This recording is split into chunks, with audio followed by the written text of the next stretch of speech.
Hi guys, welcome back to అమ్మ వంటగది YouTube channel. ఈరోజు చేయబోయేది మునక్కాయ రొయ్యల పులుసు. అది ఎలా చేయాలో ఇప్పుడు చూపిస్తారండి. స్టవ్ ఆన్ చేసుకుని కడాయి పెట్టుకున్నాను. ఇప్పుడు ఆయిల్ పోసుకోవాలి. ఆయిల్ ఇటెక్కాలి.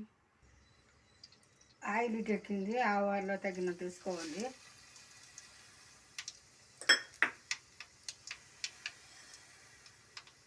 జీలకర్ర తగినంత,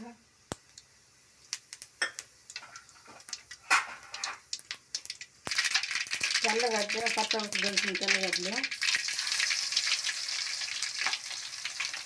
ఎర్రగడ్డ ఒకటి అలా పొడుగుతూ కూర్చుంది కలిపెట్టుకోవాలి.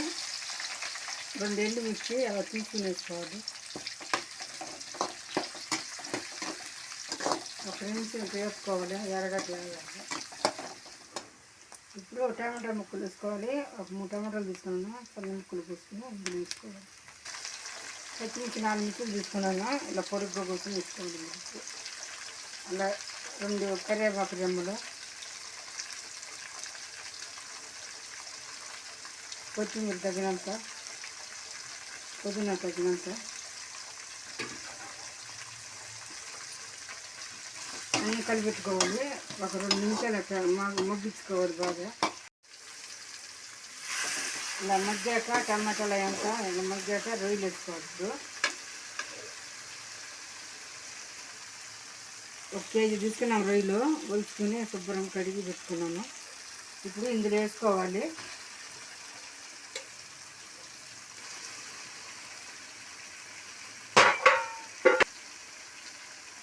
హాఫ్ స్పూన్ పసుపు,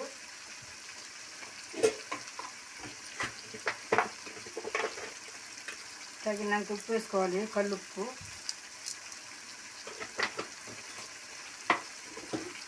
ఇప్పుడు కలిపెట్టుకోవాలి. ఇప్పుడు ఒక 5 నిమిషాలు మూత వేసుకుని ఉడికించుకోవాలి. ఇప్పుడు మునక్కాయలు వేసుకోవాలి.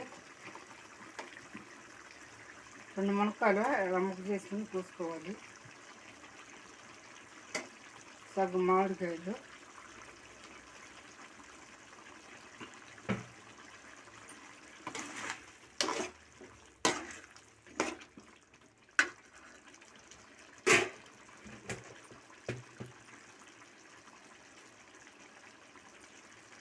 పచ్చిమిర్చి వేసాము. అందుకు కారం కొద్దిగా వేసుకుంటున్నాను. హాఫ్ స్పూను, ధనియాల పొడి 3 స్పూన్లు వేసుకుంటున్నాను.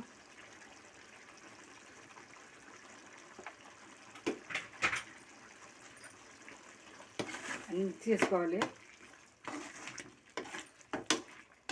ఇందులో చింతపండు మామిడికాయలు వేసుకున్నా.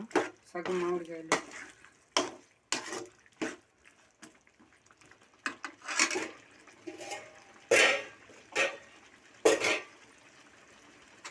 వాటర్ కొద్ది పోసుకోవాలి.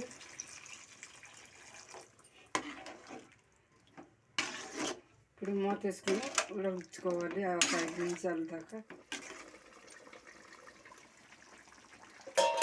ఇప్పుడు అయిపోయిందండి రొయ్యలు మునక్కాయ కూర.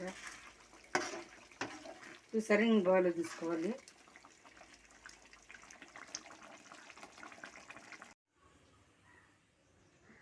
మునక్కాయ రొయ్యల కూర అయిపోయిందండి. చింతపండు లేదు, మామిడికాయలతోనే పులుసు. అలాగే చేసుకొని టేస్ట్గా బాగుంటుంది.